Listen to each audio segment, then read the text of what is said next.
My name is Jifa Dordunu, and I'm an assistant professor at the School of Nursing at the University of Victoria. And I am going to be celebrating 20 years of nursing practice this year.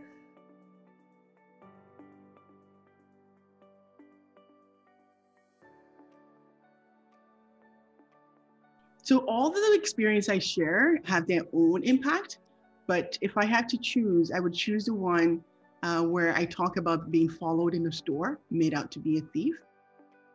It's probably the first time that I felt targeted negatively because of my skin color.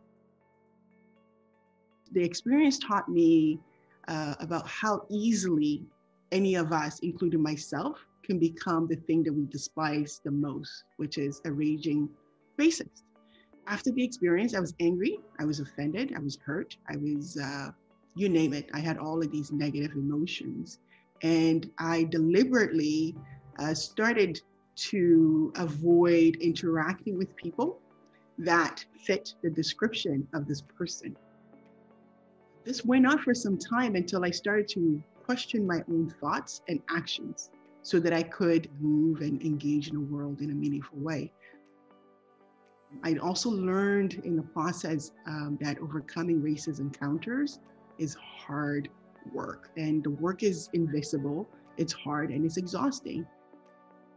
And so the frequency at which you experience racism can interrupt this process of healing, which then make it difficult, if not impossible, to overcome the harms of these experiences. Racism can truly impact your health in a very negative way.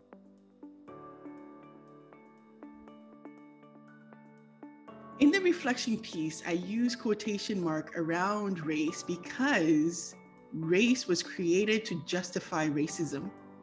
However, for far too long, we have turned the gaze away from racism and focused solely on race, as though race is the root of our problems. My darker skin pigmentation is not the source of my problem.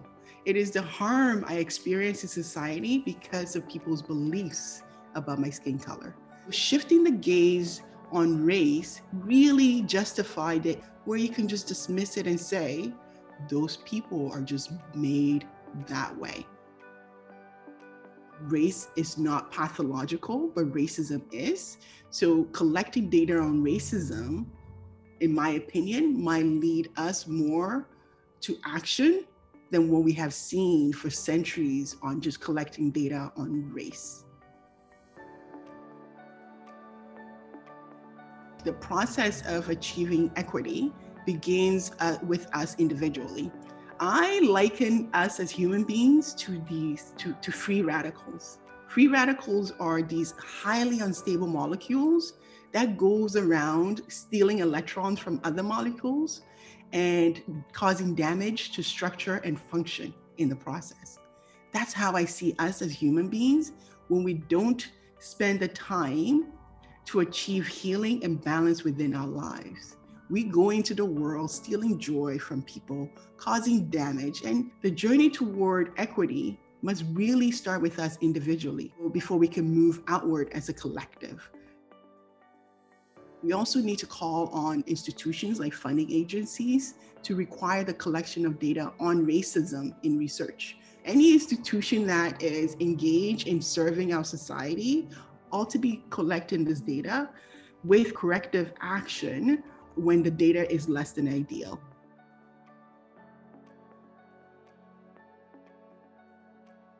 In the summer of 2020, with everything that was going on, a colleague had sent me an email that said, "How are you, Jifa? I hope you're doing okay. I just want you to know that my heart is with you, your community, and everything that's going on is breaking my heart.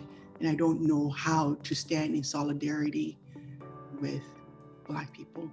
And I kid you not, I literally had a meltdown to the point where my child runs into the room, says, "Mom, what's going on?" And he sees me holding the computer, so he grabs the computer to solve my problems for me. I said, "No, baby, like no, nobody's being mean to me. I just feel incredibly sad." I was really sad.